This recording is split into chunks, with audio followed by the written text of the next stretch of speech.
And I'm introducing you now to Rabbi, who, and you'll forgive me, I pronounce your name wrong every time, but Rabbi Avraham Benhamu and Rabbi Nathan Dweck with what is titled The Best Tanakh Initiative. Thank you very much. Are you ready? I'm ready. Hodol Anai Kitov, Kilalam Hasdo. As David Melech told us many times, we thank and acknowledge the greatness of Borei Olam for giving us a chance to live our lives within the context of Torah and be able to be here today, thanks to JEIC and this beautiful retreat, Innovators retreat, to be able to share with you, in behalf of Yeshivah Flatbush, our best Tanakh initiative, Layers of Learning, which we call LOL sometimes.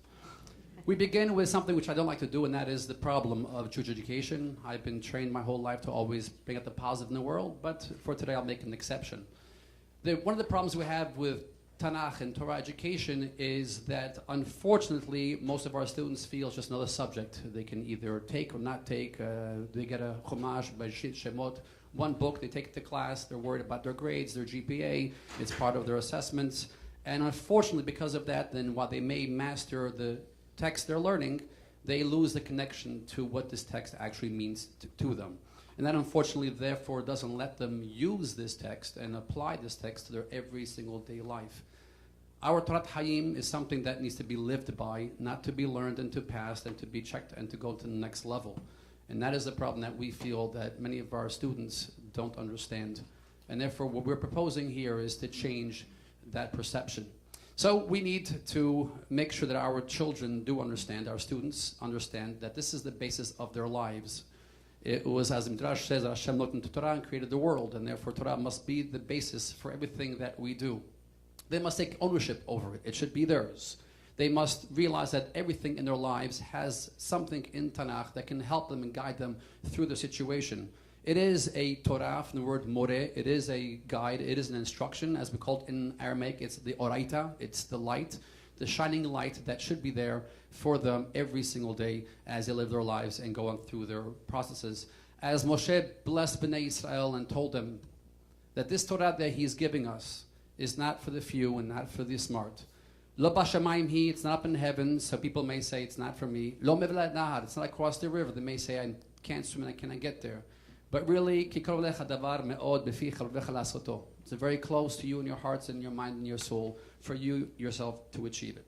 And therefore, what we present to you today is the layers of learning, with the 4 layers being background, elucidation, structure, and think through, what we call the best Tanakh initiative. By using this system, we are hoping to bring the children to understand that Torah is their life. We begin with the first layer, background. In this level, what we do is we need to basically paint that canvas, which is white in most of our kids' minds, and let them know exactly where this parak is taking place. Is it taking place in Har Sinai, in Eretz Canaan, in Moab, Nahar, wherever it may be? We need to spend some time showing them the relevance of it, the place, the time, the environment, the culture, the timeline, the history. So this way the child now understands where this took place. And in order to illustrate this best model, we would like to use a text that's pre-Shavuot, around the time of Matan Torah. And in order to illustrate this to our students using this best, so in the first level of background, the first layer, we like to use Google Maps to take our students to the location of the narrative. We're in the 40th year in Devarim. We're able to take our students where Moshe is speaking to this new generation of free people in Arvot Moab, speaking about what happened at Har Sinai 38 years earlier at Har Sinai. And the students are able to visualize that, to see it, to see where it's located, to see also the time of the narrative, the year 2448 or 1312 BCE, and important for the students to be able to see that, to visualize it, feel like they're there, and important to give over that background to our students. Our next layer is what we call elucidation of Passat, where we give our students the tools to be masters of the text. And even though Hebrew may be complicated, for us it's Hebrew, so it isn't such a problem for them. But we need the children not to be explained the parak, but to be given the tools. And therefore we show out the Shorashim. We spend some time opening, closing quotes, maybe in changing the font colors so they can know Hashem is speaking to Moshe or who's speaking to whom. Circled name of the places, put box around the names of the people involved in the story.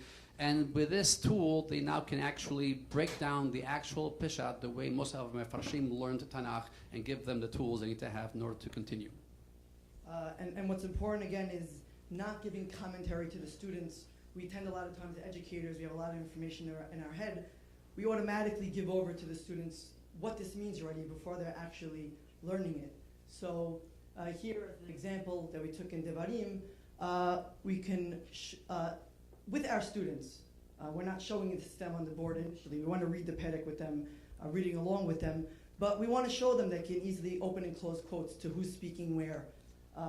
We want to be able to show them the key roots, the key shorashim in this section of text that they're learning, and be able to show them that it's not so hard for them to learn, not so tough for them to learn, so that we have some key shorashim that they understand and learn already and they know. A lot of times they're nervous to learn a new text, and a lot of times maybe that takes away that excitement because they feel like, I can't do this, and it shuts them down.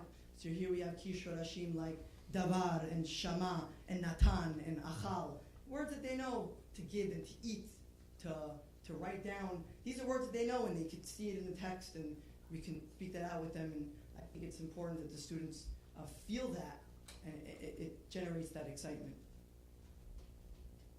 The third level will be structure, where once the student understands the actual pshat and understands where it's taking place, we try to show them that Torah was written with a lot of common sense, a lot of godly sense, and therefore there is a reason why the parashiot are written either bepetchot esetumot. There's a reason why there's certain milot manchot, repeating words in each parak. There are many phrases that are repeated throughout Tanakh that you can cross-reference for and show the children that this Tot Hayim was written with godly inspiration. And therefore we could utilize Petuchot and Setumot to be able to show the student, and here we actually show it to them, to be able to see where our narrative begins and where it ends, and also be able to see what precedes it, comes after it. This is a narrative after the Ten Commandments, before Shema Yisrael, and they can see this maybe for the first time, they're able to see it. We could break down the structure for them as well of what's going on over here in each section within the text, and again, we're doing it with the students, along with them, not always showing everything to them to spoon feed it. We show them key words here. We have the word diber, davar, shama, to hear, kol, the voice of God at Har Sinai, the esh at Har Sinai of God, and all together they're able to maybe get a sense of what's going on here, where they speak about how God spoke from Har Sinai with his kol, the people are hearing it, and they're able to see that as a result the people are fearful. They have the yid'ah as a result of their experience at Har Sinai. Then the last layer, which is probably the most intriguing for our students as well as for us educators, is the think through, analyze. Here, we now allow the child who understands fully the background structure and the words of the perek to actually freely feel the right to ask every and any question that comes to their minds, the whys, the how comes, and is this fair, and does it apply to me? Because we really feel that the way our Mefarshim learned Tanakh was also by reading just the Peshat and being able themselves to come up with questions, and then from there research and come up with answers.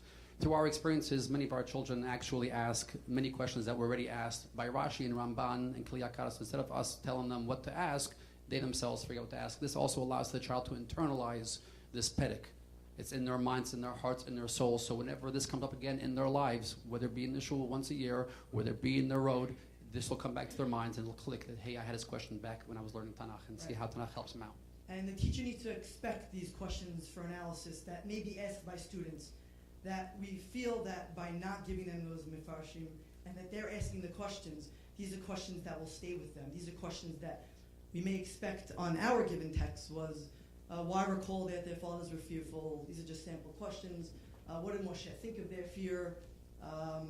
Was God happy with their fear, disappointed with their fear? Is fear the correct translation of the word? All questions that students asking them, they stay with them, it stays with them, it's important to them, and it connects them with the text. It all comes together when they get their Tanakh in the middle division. That's theirs to keep, and we encourage them to write in and to highlight. And if I can show you one of our children's Tanachs, you wouldn't know what happened. They cross-reference out the whole Sefer, and this becomes what we all got in Israel 2 years too late. It becomes part of their lives and part of their growth. Evaluation. It's very tough for us because as educators we are forced to give grades, but when it comes to this we are looking to have a different type of a system where we're only going to have 3 categories, either excellent, satisfactory, or needs improvement, as failure is not going to be an option because Torah is there for everybody and no one can ever fail when it comes to the connection to Borei Olam, to God, and to Chumash and Navi.